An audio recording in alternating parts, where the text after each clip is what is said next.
Es ist schwer, eine Sprache zu sprechen, wenn sie nicht fließend sind. Isn't it hard to understand and speak a language that you are not fluent in? It's even harder when your work isn't differentiated appropriately so that you can achieve your full learning potential. We recognise the extreme importance that teachers should be fully aware of the diverse needs of children with EAL and be able to differentiate work accordingly to create an engaging and inclusive classroom. In relation to this, we have experienced practice where a Key Stage 2 pupil with EAL was taken out of the class during literacy lessons to learn with children in early years. This clearly made the pupil feel uncomfortable and less willing to participate. The practitioner in this case did not ensure that barriers to learning were addressed and dealt with efficiently. The teacher also did not have the subject knowledge and lacked the ability to securely differentiate for these lessons. Furthermore, the child didn't have diverse learning approaches in place to support her, so interventions outside of the classroom were not beneficial. Haslam et al. States that where the pupil's prior knowledge is not acknowledged, curriculum interventions are likely to be inappropriate, resulting in significant pupil underachievement.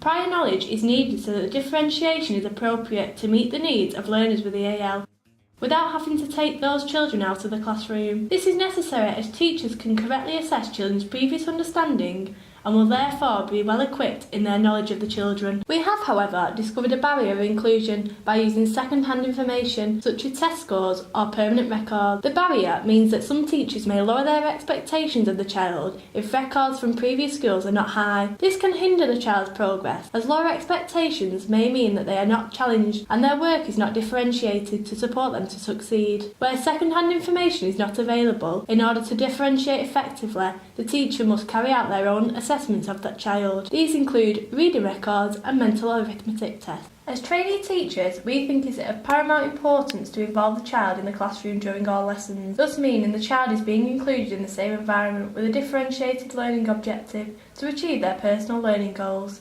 However, we are aware that this can only be achieved through a deep understanding of the child with EAL as well as the rest of the class, because diversity can be a difficult topic to approach. As stated by Chow, there are 7 main approaches to teaching children with EAL that can be beneficial to suit the diverse needs of individual children. On reflection, teachers could assess children's most responsive learning styles. This could be based on experience and questioning to apply one or more of these approaches when planning to differentiate in lessons, thus meaning a more inclusive classroom and more appropriate learning goals for those children.